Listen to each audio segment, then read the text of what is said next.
The president who had to deal with escalating Klan violence in the South was Ulysses S. Grant, elected on the slogan, "Let us have peace." Elected in 1868, let us have peace.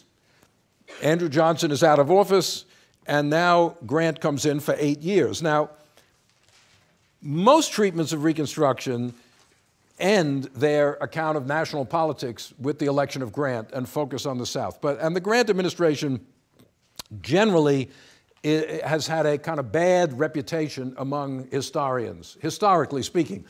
In the rankings of presidents that I've mentioned, Grant turns out down somewhat toward the bottom, although lately he's been rising. His stock has been going up.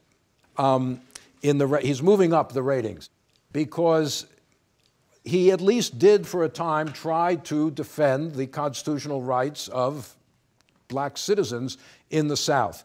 Previous generations didn't think that was worth much, but now historians putting more emphasis on that aspect of the Grant administration see him in a slightly more positive light. But the main image of the Grant administration remains political corruption. Even though most people agree that Grant was not personally responsible, he didn't pocket any money, he was rather naive in trusting some of his subordinates who turned out to be serious crooks. He lacked political experience. As I said last time, corruption was inherent in the political machinery of that time. The war had tremendously expanded the amount of money coming into the government through taxation and other things, railroad bonds, sale of land, taxes, tariffs, all sorts of things.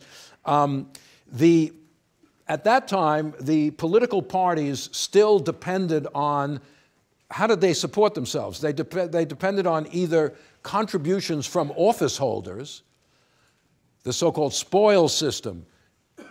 Party people got appointed to office, and they were supposed to give some of their salary to the party.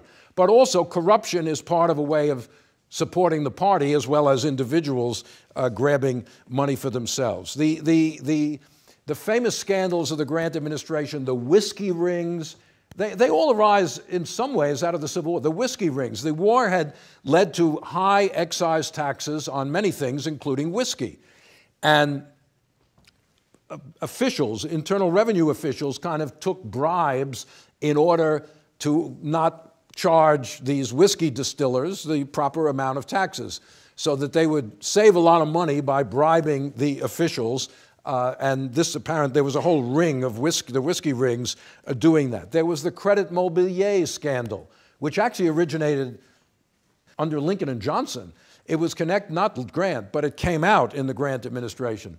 Credit Mobilier was a kind of construction company created to construct the Union Pacific Railroad, the Transcontinental Railroad, which was launched during the Civil War. It was a complete, I don't even know what the word is, it was a kind of fraudulent company because the directors of the railroad set up this company, they were also the directors of, and they sort of made contracts with this construction company at a very high profit to build their own railroad. They're basically paying themselves to build their own railroad. In order to get this scheme arranged, bribes were given out to members of Congress. All sorts of members of Congress were bribed in order to get this through Congress, the arrangements for the building of the Transcontinental Railroad. Later on, several members of Congress were either expelled or disgraced for taking these kinds of bribes. There was the Treed ring in New York City. I've mentioned that. And so corruption was quite endemic, North and South, in the post-Civil War period. There's no question about it. And the point for us is not to say, oh, look how bad corruption was, but that the prevalence of it begins to undermine the unity of the Republican Party. We have to look at changes in the Republican Party itself. The old radical group is eclipsed increasingly. Some of them die, like Thaddeus Stevens in 1868. But increasingly, leadership in the Republican Party falls into the hands of a new group called the stalwarts. The line of division is no longer moderates and radicals, it's stalwarts, and the group that emerges call themselves liberals, liberal Republicans. The first political group in American history to call itself liberal. 19th century liberal, we'll see in a minute what that means, not current liberal. But the point is, the Republican Party comes to be dominated by powerful state machines, usually headed by members of the Senate, like Roscoe Conkling, I mentioned him last time, from New York, or James G. Blaine of Maine, or Oliver Morton of Indiana. And they're not, politics is reverting back to its Jacksonian sort of era. In other words, it's much more political than ideological. The ideological impulse of the Republican Party is now sort of being replaced by just the loyalty to the party is the main thing, and keeping the party in office is the main thing, and reaping the spoils of office. It's not so much devotion to highly ideological principles. So emotional catchphrases like the bloody shirt begin to replace the issues of Reconstruction. What is the bloody shirt? It was Oliver Morton who, I think in 1866, in a political campaign, held up a bloody shirt at a campaign rally. And he said, this shirt was worn by a Union soldier who was killed in the war. This is his shirt. Every bullet that killed this man was fired by a Democrat. Vote Democratic, you are voting for the people who killed this soldier. Vote Republican, you are voting for the Union, the nation, etc. In other words, the best issue was to refight the Civil War over and over again. And the Civil War becomes the line of division between parties and between sections increasingly, replacing the Civil War, which already happened, the ideological issues of the 1850s and early Reconstructions. The intense fight with Andrew Johnson had also put a tremendous emphasis on party unity. And these stalwarts insisted nobody could break with the party, or because, look what happened under Andrew Johnson.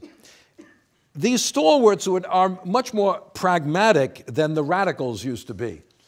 They're interested in votes. They're power brokers. They deal with whoever has votes. They deal with interest groups.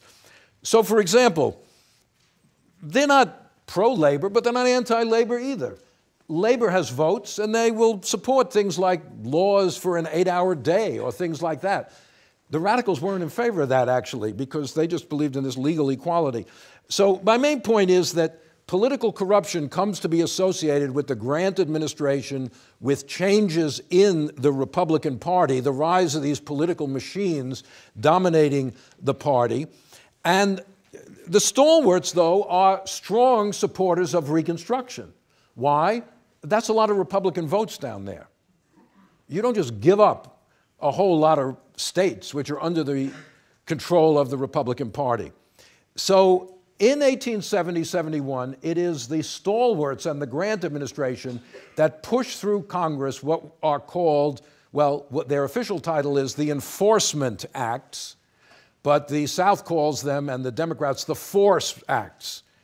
These are specifically acts to enforce the 14th and 15th Amendment, to enforce these civil rights and political rights that have been granted to African Americans in the Constitution. And remember, both of those amendments have a clause at the end, Congress shall have the right to enforce this amendment. Here is legislation to enforce it. And the Ku Klux Klan Act, there are three of them, but the most important, the Ku Klux Klan Act of 1871, is one of the most far-reaching laws in American history. It pushes the constitutional revolution of Reconstruction to the limits and beyond the limits of anything anyone could have possibly imagined. It makes local crimes federal offenses. Today, if there is a murder in New York City, that is a local crime. That person is tried in state court. That is a crime against the law of New York City. There is no federal relationship to most individual crimes. Crimes of violence, assault, murder, etc. Now, there are certain classes of crimes, like hate crimes, that invoke trigger a federal response. And in a sense, the Ku Klux Klan Act is the predecessor of all of that. It says that acts of violence intended to deprive a person of constitutional rights become federal crimes. and they are to be tried in federal court, not state court, and punished by the federal government. And the federal government can take action to suppress such crimes, even to the extent of declaring martial law. The president is authorized to declare martial law if combinations of violent people are making the enforcement of the law impossible. So as I say, this takes crimes which had always been under state and local authority and turns them into federal issues. And many Republicans balk at that. The Democrats are opposed, but what will become the liberal Republicans, the people who now say the aggrandizement of the federal government has gone too far. This is too much of an expansion of the power of the federal government over local criminal jurisprudence. Grant uses the Ku Klux Klan Act to crush the Ku Klux Klan. He does. He declares martial law in South Carolina, where the Klan is completely running amok. He sends federal marshals into Alabama and other places. And what does it mean to declare martial law? It means no habeas corpus. You can round people up and just hold them in jail.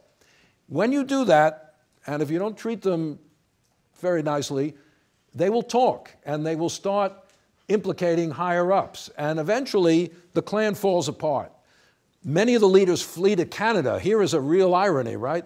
Before the Civil War, it was fugitive slaves fleeing to Canada. Now you have leaders of the Ku Klux Klan fleeing to Canada to escape the jurisdiction of the federal government. Some of them are put on trial in South Carolina. Lower-level people are given a slap on the wrist with the promise never to do anything again. But the Klan is destroyed. They actually destroy the Ku Klux Klan in 1871. And 1872 becomes the most peaceful election in the South in this whole period. So if you're willing to send troops, use the power of the federal government, and play rough, you can actually suppress these kinds of terrorist organizations. But the cost is that many people in the North say this is too much. The federal government sending troops back into the South, this is a violation of liberty, it's a violation of local authority, and it begins to shatter the Republican Party's unity on Reconstruction.